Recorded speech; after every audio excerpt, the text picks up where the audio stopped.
La grand-messe promet une journée festive en juillet au cœur de Montmagny. Le projet de loi numéro 11, les producteurs forestiers dénoncent un déséquilibre majeur. Faire rayonner la force de l'âge, la FADOC se renouvelle.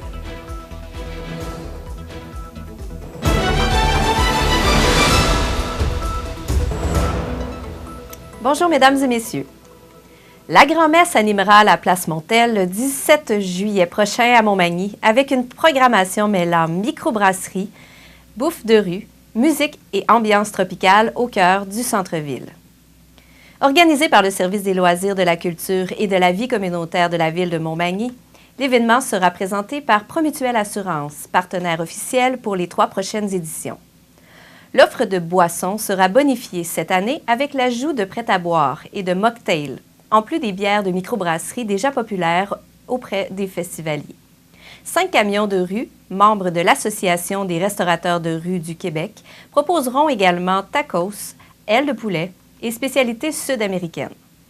L'animation musicale débutera dès midi avec 2 prestations du chansonnier Alex Bété prévues à 12h et 16h sur une nouvelle scène secondaire aménagée au centre de la place Montel. En soirée, le groupe LBA Band montera sur la scène principale à compter de 20h30 et sont reconnus pour des spectacles festifs à travers le Canada. Le groupe promet une prestation énergique inspirée de la pop, du rock, du country et des classiques des années 1980 à aujourd'hui. Les visiteurs pourront aussi profiter de la nouvelle terrasse Marquis, aménagée avec mobilier extérieur et plantes tropicales. Les verres officiels réutilisables sont offerts en prévente jusqu'au 13 juillet.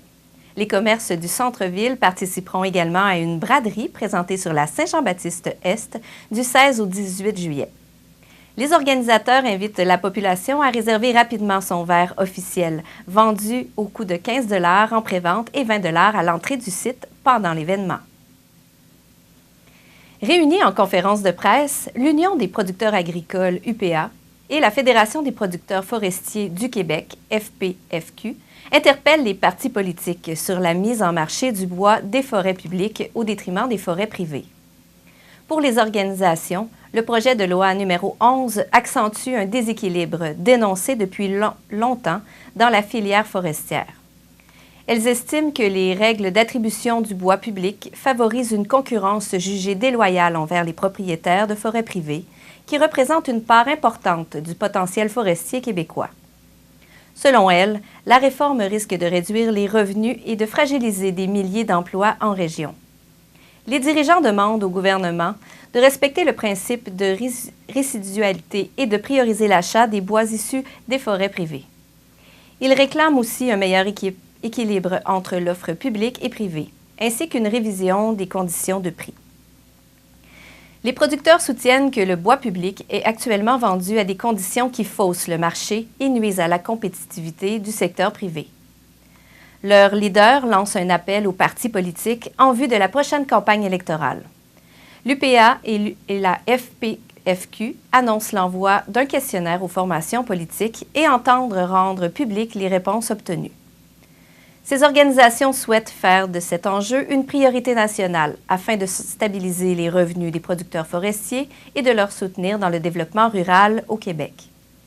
Selon celle-ci, la sortie de crise passe par une meilleure valorisation de la forêt privée et une réduction du fardeau réglementaire imposé aux producteurs. Faire rayonner la force de l'âge. La FADOC des régions de Québec et de Chaudière-Appalaches a dévoilé sa nouvelle identité de marque. On vous revient dans un instant. Depuis plus de 30 ans, l'équipe de Fonderie Poitras à Lillet a contribué à alimenter plus de 30 millions de véhicules sur la route. Poitras, bien plus qu'un métier de fonderie, une passion pour le dépassement. Joins-toi à nous. L'anguille d'Amérique est le seul poisson canadien qui naît dans l'eau salée, migre vers l'eau douce, puis retourne à l'océan pour frayer. L'anguille subit plusieurs changements pendant sa vie, se transformant de l'œuf au leptocéphale, civelle transparente, civelle pigmentée, anguille jaune, puis finalement anguille argentée. Autrefois abondante, Certaines populations ont été réduites de 99 %. Des mesures de conservation ont assuré la protection et le rétablissement de l'anguille d'Amérique. Pour en savoir plus, ffdp.ca. Vous regardez CMA TV, le réseau de l'information sur la Côte-du-Sud. La FADOC des régions de Québec et de Chaudière-Appalaches a dévoilé sa nouvelle identité de marque, une transformation qui vise à mieux représenter les réalités et les aspirations des personnes de 50 ans et plus au Québec.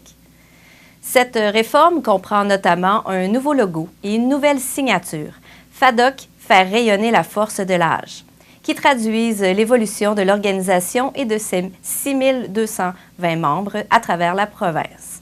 L'organisme souligne que les personnes de 50 ans et plus sont aujourd'hui plus actives, engagées et diversifiées que jamais. Pour une organisation comme la FADOC, pourquoi pas une cure de rajeunissement? L'innovation au cœur de cette opération de mise à jour de l'image de marque nous conduira vers une réponse aux besoins actuels et futurs de nos membres, affirme Guy Bonneau, président de la FADOC Région de Québec et de Chaudière-Appalaches. Le nouveau symbole graphique met de l'avant le rayonnement de la vitalité et de l'ouverture. Le logotype, désormais présenté en lettres majuscules, vise quant à lui à refléter la stabilité et la fierté de l'organisation. Cette nouvelle identité repose aussi sur 4 axes principaux. Favoriser le vieillissement actif, augmenter le pouvoir d'achat des membres, défendre les droits collectifs des personnes de 50 ans et plus, et ainsi que de sensibiliser, informer la population. La FADOC affirme ainsi vouloir poursuivre sa mission et renforcer sa présence partout au Québec durablement. L'organisation souhaite également continuer à rassembler ses membres grâce à des activités sociales, culturelles et sportives adaptées aux nouvelles réalités des aînés partout dans les régions du Québec. L'Assemblée nationale du Québec a annoncé la fin des travaux importants de restauration et de rénovation réalisés au Salon Bleu, marquant ainsi une étape majeure dans la modernisation de ce lieu emblématique de la démocratie québécoise.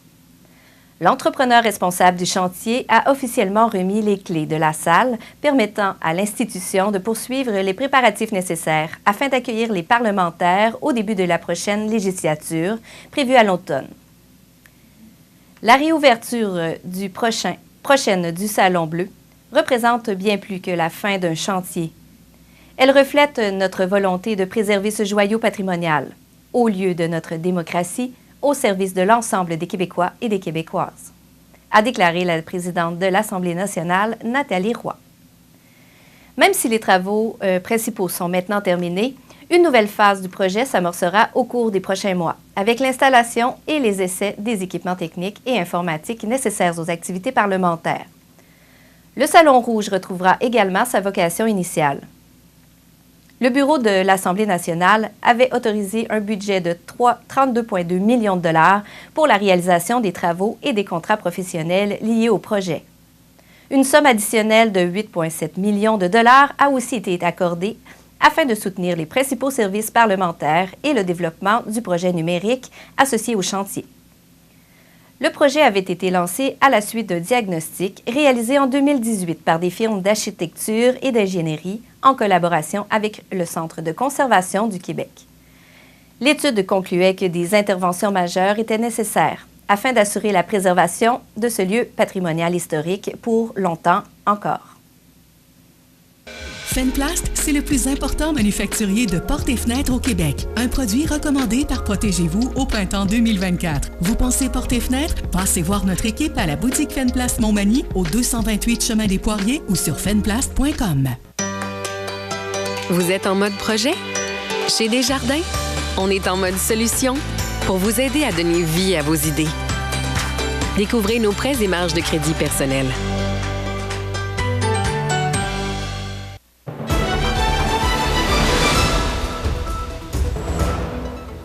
Au hockey, les Seigneurs de l'Apocatière ont dévoilé la composition de leur nouveau conseil d'administration en vue de la prochaine saison du circuit senior KRTB. L'organisation misera sur une équipe de 7 dirigeants qui préparent déjà les activités entourant la campagne 2026-2027 et poursuivre le développement du hockey senior dans la région. Robin Lisotte assumera les fonctions de président et de directeur des joueurs. Carl Pelletier occupera le poste de vice-président et sera responsable des transitions. Philippe Pelletier agira comme assistant directeur des joueurs, tandis que Christian Girard prendra en charge des dossiers et des équipements. Samuel Sirois représentera à son tour les seigneurs auprès de la Ligue KRTB. Et de leur côté, Michael Boissonneau et Sébastien Lavoie, Sébastien Lavoie s'occuperont des finances et des commanditaires de l'équipe. La nouvelle direction affirme avoir déjà amorcé les préparatifs pour la prochaine saison afin d'offrir un spectacle de qualité aux amateurs qui fréquentent le centre Bombardier. Les dirigeants souhaitent notamment bâtir une formation compétitive. Animalerie Montmagny, on aime vos félins, parfois taquins. Oui, vos chiens, même les coquins. Vos oiseaux qui chantent en duo, c'est pour l'amour des animaux. Animalerie Montmagny, pour l'amour des animaux. Le restaurant à la Rive, un incontournable à Montmagny. C'est la place pour déguster un délicieux repas dans notre magnifique salle à manger ou sur le pouce à notre casse-croûte. Rue Saint-Louis ou par livraison, le restaurant à la Rive ou restaurantalarive.com. La météo, une présentation de Promutuelle Côte-Est. Trouvez près de chez vous des conseillers d'ici, au service des gens d'ici, là pour veiller sur vous et sur vos biens, tels de bons voisins.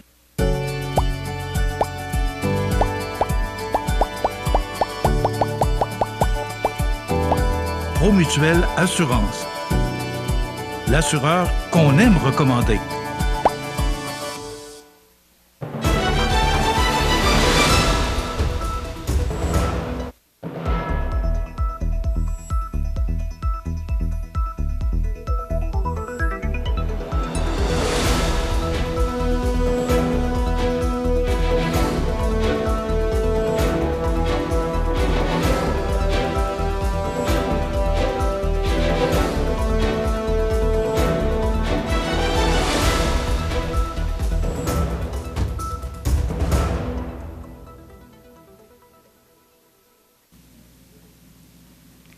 Voilà ce qui complète vos nouvelles pour aujourd'hui.